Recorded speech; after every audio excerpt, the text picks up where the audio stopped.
1. Bees who pay their respects.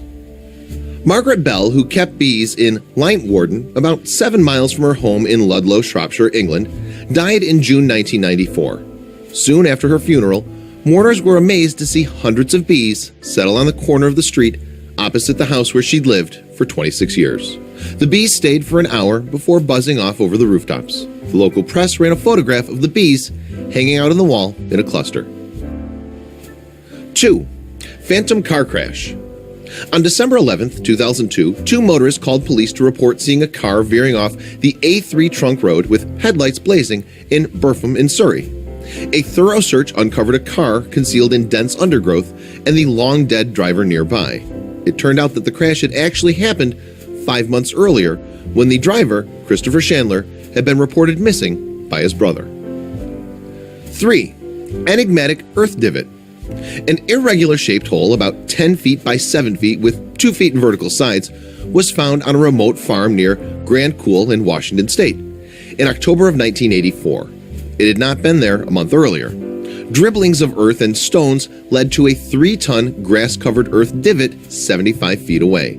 It was almost as if the divot had been removed with a gigantic cookie cutter, except that roots dangled intact from the vertical side of both hold and slab. There were no clues such as vehicle tracks, and an earthquake was thought to be very unlikely. 4. Balloon buddies. Laura Buxton released a helium-filled balloon during celebrations for her grandparents' gold wedding anniversary in Blurton, Staffordshire in June of 2001. Attached to the balloon was her name and address and a note asking the finder to write back. 10 days later, she received a reply. The balloon had been found by another Laura Buxton in the garden hedge of her home in Pusey, Wiltshire, 140 miles away. Both Lauras were aged 10 and both had 3-year-old black Labradors, a guinea pig, and a rabbit. 5. Hum Misty for me. A noise a bit like amplifier feedback had been heard for 3 years coming from the right ear of a Welsh pony called Misty, according to the veterinary record, April 1995. It varied in intensity but stayed at a constant pitch of 7 kilohertz. Hearing a buzzing in one's ear is called subjective tinnitus. Much rarer is when others can also hear the noise. This is called objective tinnitus, and the cause is still largely a matter of debate. 6.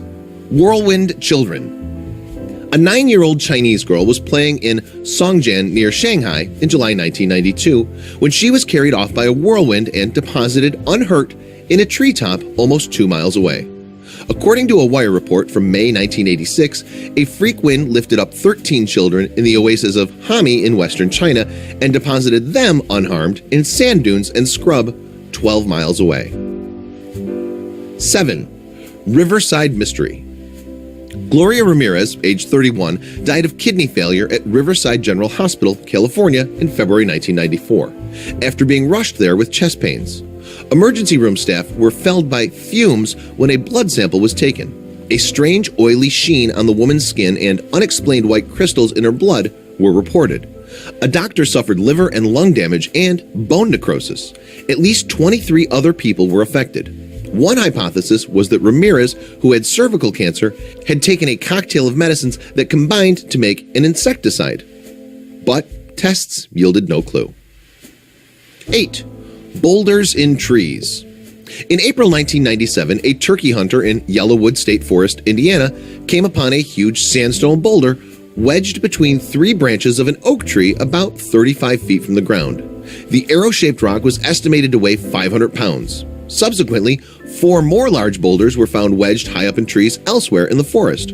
All were in remote areas, none of the trees were damaged, and there were no signs of heavy equipment being used or tornado damage, and no one recalled any mishaps involving dynamite anywhere nearby. 9. Helpful voices. While on holiday, a woman referred to by the British Medical Journal in 1997 as AB heard 2 voices in her head telling her to return home immediately. Back in London, the voices gave her an address that turned out to be a hospital's brain scan department. The voices told her to ask for a scan as she had a brain tumor and her brainstem was inflamed. Though she had no symptoms, a scan was eventually arranged and she did indeed have a tumor. After an operation, AB heard the voices again. "We're pleased to have saved you." They said goodbye.